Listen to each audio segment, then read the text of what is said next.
નમસ્કાર। આજે ભારતીય જનતા પાર્ટી ગુજરાત પ્રદેશ દ્વારા મહાનગરોની અંદર ઉમેદવારો જનસેવા સંકલ્પના કાર્યક્રમો કરશે એવી એક કાર્યક્રમની રૂપરેખા આપવામાં આવેલ હતી। એના ભાગરૂપે ભારતીય જનતા પાર્ટી જામનગર મહાનગર દ્વારા જનસેવા એ જ પ્રભુ સેવા એવા સંકલ્પ લેવડાવવા માટેનો તમામ ઉમેદવારો માટેનો કાર્યક્રમ અહીંયા જાહેરની અંદર યોજવામાં આવ્યો હતો। એમાં ભાગ લેવા માટે હું પણ અહીંયા આવ્યો હતો। તમામ ઉમેદવારો અને શહેરના મુખ્ય આગેવાનો, સાંસદશ્રી, અમારા માનનીય મંત્રીશ્રી, ધારાસભ્યશ્રી અને વરિષ્ઠ આગેવાનોની ઉપસ્થિતિમાં આ કાર્યક્રમ સંપન્ન થયો છે। ખાસ કરીને પરસોત્તમભાઈ, જે ઉમેદવાર પસંદગી છે એમાં ક્યાંક ને ક્યાંક નારાજગી છે, શું ભાજપ જ ભાજપને હરાવવાનું કારણ બનશે એવું લાગી રહ્યું છે? નાની મોટી નારાજગી છે એ વાત સાથે હું સંમત છું, પણ એ લોકો ભાજપને હરાવવા માટે જ પ્રયાસ કરશે એ વાત સાથે હું સંમત નથી। એટલા માટે કે જ્યારે પાર્ટીનો વ્યાપ એટલો મોટો થયો હોય એને કારણે અને સામે પસંદગીની મર્યાદા નિશ્ચિત હોય છે।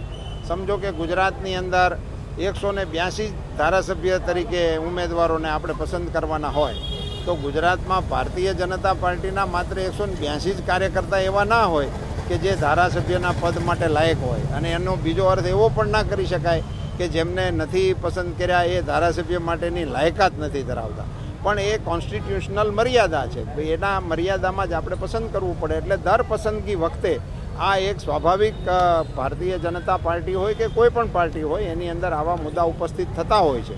પણ ત્યાર પછી ભારતીય જનતા પાર્ટીનો એક એવો ટ્રેન્ડ રહ્યો છે કે કાર્યકર્તા આખરે ભારત માતા કી જયના નારા સાથે મેદાનમાં આવતો હોય છે, એવો અત્યાર સુધીનો અમારો અનુભવ છે અને એ જ અનુભવ આગામી ચૂંટણીમાં પણ પ્રસ્થાપિત થશે।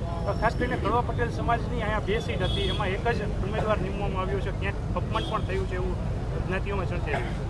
ના, હું નથી માનતો કે એને અપમાન સાથે કે સમાજના અપમાન સાથે જોવું જોઈએ। વ્યક્તિગત કાર્યકર્તાઓનો પોતાનો મત અને અભિપ્રાય હોય છે, પણ એને પાર્ટીએ હવે ગુજરાતની ભારતીય જનતા પાર્ટી આ પ્રકારના આઘાતોને એબ્ઝોર્બ કરવા માટેની ક્ષમતા કેળવી લીધી છે। ખાસ કરીને જે પ્રદેશની પાર્લામેન્ટરીમાં નક્કી થયું હતું પક્ષ પલટીઓને ટિકિટ ન આપવી, પક્ષના નબળા કાર્યકર્તાઓને ટિકિટ આપવી, નેતાઓના અંગત લોકોને ટિકિટ ન આપવી, એવું પણ ક્યાંક ને ક્યાંક સામે આવ્યું છે, જેમ કે ધારાસભ્યોએ પણ ખાસ। એટલે એનું એટલું બધું ડિટેલ વિશ્લેષણ કરવાથી કંઈ બીજો એનો કોઈ અર્થ નથી। પાર્ટી હંમેશા, અમારી પાર્ટીનો એક આ પરંપરા રહી છે કે એ દર વખતે ઉમેદવારોને પસંદ કરે છે અને એ પ્રક્રિયા સુચારુ ઢબે આખા રાજ્યમાં સારી રીતે સંપન્ન થઈ ગઈ છે।